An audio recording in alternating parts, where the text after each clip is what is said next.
قرآن مجید سورہ بقرہ اللہ تبارک و تعالی نے ارشاد فرمایا یا ایھا الذین آمنوا کتب علیکم الصیام، اے ایمان والو تم پر روزے فرض کیے گئے، کما کتب علی الذین من قبلکم، اسی طرح جس طرح تم سے پہلے لوگوں پر فرض کیے گئے تھے، لعلکم تتقون، تاکہ تم پرہیزگار ہو جاؤ، متقی ہو جاؤ، اللہ سے ڈرنے والے بن جاؤ، گناہوں سے بچنے والے بن جاؤ، اپنی زندگی کو رب رسول کے احکامات کی روشنی میں گزارنے والے بن جاؤ۔ روزہ ایک پریکٹس ہے، ایک مجاہدہ ہے، ایک جد و جہد ہے۔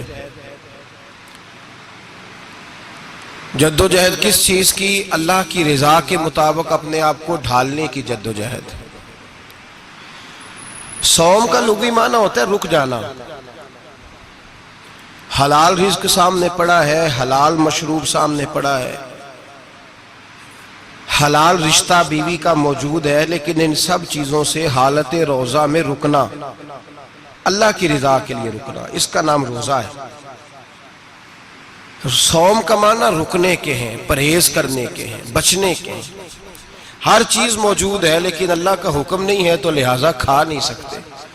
تو رب فرماتے جب جائز چیزیں تو میری مرضی کے بغیر میرے حکم کے نہیں کھا سکتا، تو نے رکنا ہے تو حرام کیسے کھا لیتا ہے؟ اب جائز چیز کے لیے تجھے حکم ہے، میں کہوں تو کھائے گا، میں کہوں تو نہیں کھائے گا۔ میں نے حکم دے دیا جائز ہے، روٹی ہے، کھانا ہے، گوشت ہے، تیری فریج میں پڑا سارا کچھ، تو با اختیار ہے، منہ میں دانت بھی ہیں، ہضم کرنے کو ہاضمہ بھی ہے، بھوک کی شدت بھی ہے، پر میری اجازت کے بغیر تو کھا سکتا۔ روزہ رکھ لیا، اب تجھے حکم نہیں کہ تو کھائے۔ جب جائز چیز میری مرضی کے بغیر نہیں کھا سکتا تو ناجائز کیسے کھائے گا؟ میرے نبی پاک علیہ السلام نے اپنے خوبصورت الفاظ کے اندر اس مفہوم کو بیان فرمایا۔ محبوب پاک صلی اللہ علیہ وسلم فرماتے جس نے جھوٹ نہیں چھوڑا، غیبت نہیں چھوڑی، برائی نہیں چھوڑی، اللہ کو اس کے بھوکے پیاسے رہنے کی کوئی ضرورت نہیں۔ وہ کاہے کا رکا ہے؟ جب کوئی کام تو اس نے اللہ کی رضا والا کیا نہیں۔ روزہ رکھ کے دغا کر رہا ہے، روزہ رکھ کے جھوٹ بول رہا ہے، روزہ رکھ کے کم ماپ رہا ہے، تول رہا ہے، دھوکہ دے رہا ہے، رشوت لے رہا ہے، فراڈ کر رہا ہے، حرام کا مال کٹھا کر کے کہتا ہے اس میں سے چلو 10 دیگیں بھی پکا دیں گے۔ وہ بھائی جو کام اللہ نے تجھے کرنے کو حکم دیا تھا، جب تو وہ بجا ہی نہیں لا رہا، مقصد روزہ ہی تو حاصل، لعلکم تتقون۔ روزے کا مقصد یہ ہے کہ تو پرہیزگار ہو جائے۔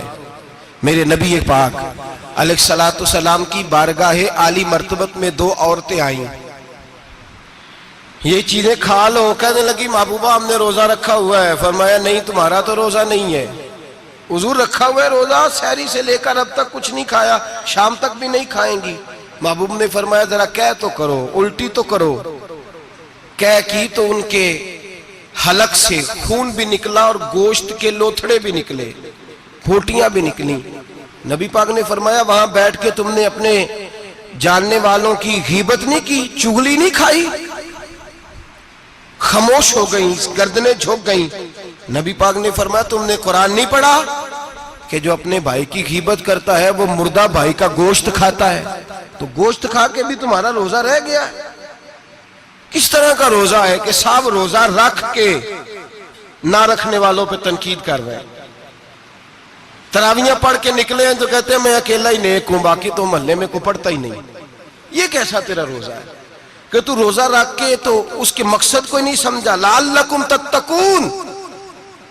روزہ دار تو وہ ہے کہ روزہ رکھا ہوا ہے، کھانے بھی سے رکا ہے، پینے سے بھی رکا ہے، عمل زوجیہ سے بھی رکا ہے، پھر وہ جھوٹ سے بھی رکے، غیبت سے بھی رکے، بدنگاہی سے بھی رکے، حرام خواری سے بھی رکے، رکے ساری چیزوں سے۔